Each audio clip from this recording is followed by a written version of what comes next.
étape.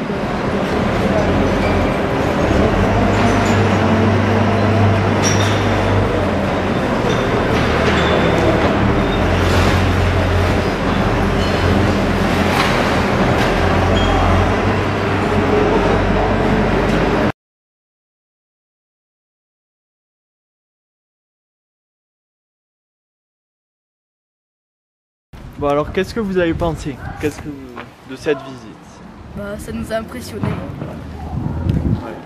Bah, ça a fait que j'ai compris qu'il fallait trier les déchets, qu'il fallait faire attention à l'environnement. D'accord. Bah, on a appris beaucoup de choses sur l'importance du tri. Qu'il fallait faire le tri à notre maison, trier les bonnes choses dans toutes les poubelles. C'était impressionnant le nombre de déchets qu'il y avait. Bah, qu'il fallait trier tous les déchets. Ça m'a impressionné de ce que la Lozère avait beaucoup de ressources et il faut trier les déchets sinon ça a des répercussions sur la nature. D'accord. Bon. Alors vous allez nous expliquer un fait qui vous a marqué? Le fait qui m'a marqué, c'est qu'il y avait énormément de déchets. Ouais. Le fait qui m'a marqué, c'est depuis quelques années, le nombre de déchets a doublé. Bah, la quantité de déchets qu'il y avait. Que quand à un an on remplit beaucoup de déchets. Qu'il y a beaucoup de déchets. Qu'il y a beaucoup de déchets et du coup ça fait beaucoup de transport. Qu'on produise beaucoup de déchets. Alors quelles sont les étapes du fonctionnement du recyclage des déchets? Alors en premier, il y a les camions qui arrivent avec tous les déchets, ils se font peser par une grosse balance.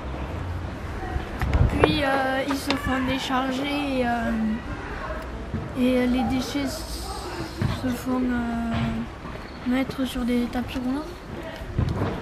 Bah, après ils sont triés par taille et répartis dans des bennes ou dans des autres tuyaux. Bioréacteur et que ça mange toutes les ça mange la matière organique, les bactéries. Et après ça sort de ce tuyau et ça va dans un tapis roulant et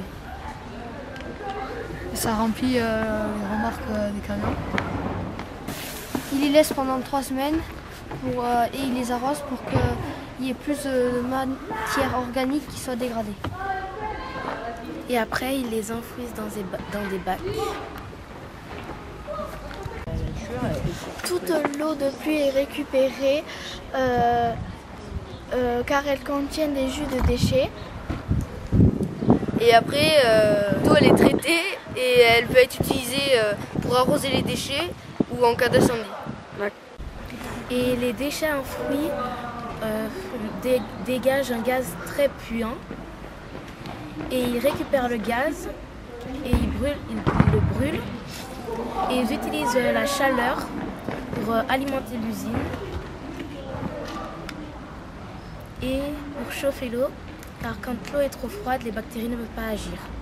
Bah, ils ont 2 projets. Le premier, c'est d'utiliser la chaleur pour faire de l'électricité et la vendre à EDF. Et le deuxième projet, c'est de se servir du méthane rejeté par les déchets pour en faire des camions qui fonctionnent avec.